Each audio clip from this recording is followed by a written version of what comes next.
Itinalaga bilang rehiyon siya mang katimugang bahagi ng Pilipinas, probinsya na matatagpuan sa rehiyon ng Zamboanga Peninsula sa Mindanao. Naging parte ng Zamboanga del Sur, tinaguriang Rubber Capital of the Philippines, Oyster Capital of the Philippines, napapalibutan ng Zamboanga del Norte sa Hilaga, Zamboanga del Sur sa Silangan, at siyudad ng Zamboanga sa Timog Silangan. Ngayon, bulahan ka, mabuhay ka, Zamboanga Sibugay! Mga storyang dapat nating pag-usapan, dapat nating pag-aralan. Ito ang Tropa Storya. Ang Zamboanga ay tinaguriang Jambangan, na kilala sa tawag na lupain ng mga bulaklak, kung saan ang mga taong malapit sa ilog nakatira. Ito ay ang mga Subanons.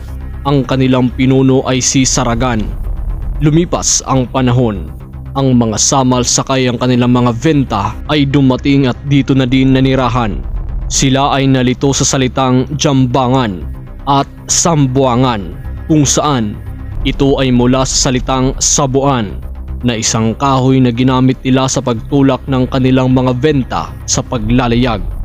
Pagdating at sa panahon ng mga Espanyol, ang salitang Sambuangan ay tinawag na nilang Zamboanga. Mayroong mga dayuhan na naglayag papalapit sa mga Subanon at nagtanong sa isang dato, ngunit hindi ito maintindihan dulot ng ingay ng tubig sa pagsagwan. Kaya naman, sinabi ng dato at nabigkas ang mga katagang, "Sibug aribagay," na ibig sabihin ay lumapit ka kaibigan. Kaya naman, tinawag nila itong Sibugay. Dito din nakuha ang nasabing ilog, ang Sibugi River. Ito ay ikatlong distrito ng Zamboanga del Sur sa panahon na hindi pa ito hiwalay sa probinsya.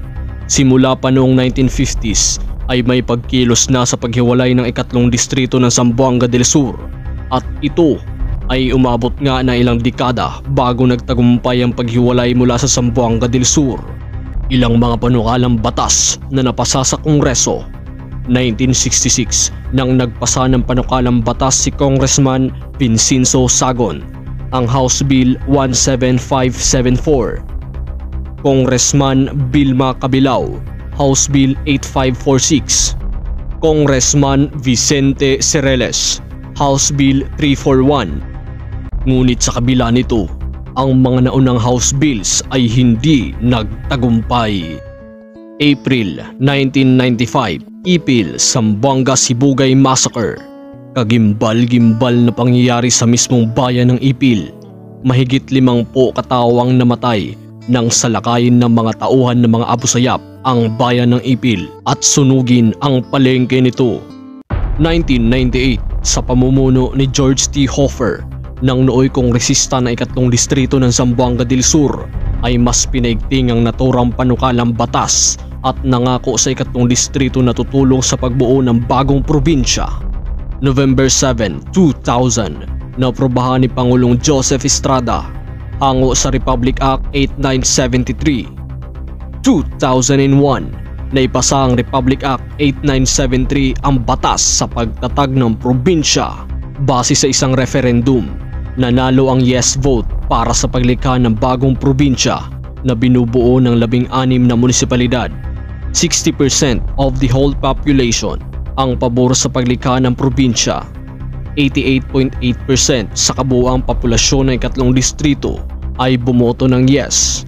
141,035 ang bumoto ng yes at 60,332 ang bumoto ng no, kung kaya't dito nabuo at naisilang ang probinsya ng Zamboanga Sibugay.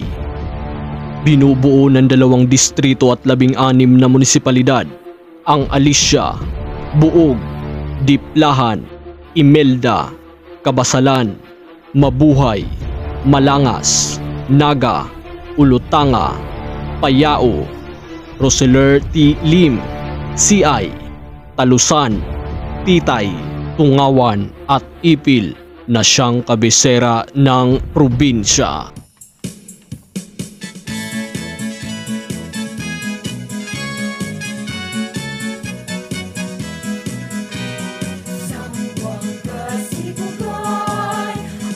Sibug-Sibog Festival tuwing February 26 kung saan 2 linggong pagdiriwang na ipinagmamalaki ang Talaba Longest Grill na ipinagdiriwang sa Ipil. Pasalamat Festival, Kasikas Festival, Bangus Festival at Kasadyaan Festival. Kagiliw-giliw na mga pormasyon sa bundok, naggagandahang talon, kuweba, hot spring at beaches, pinagpala ng isang kahangahangang hanay ng patutunguhan ng mga turista. Oh my God.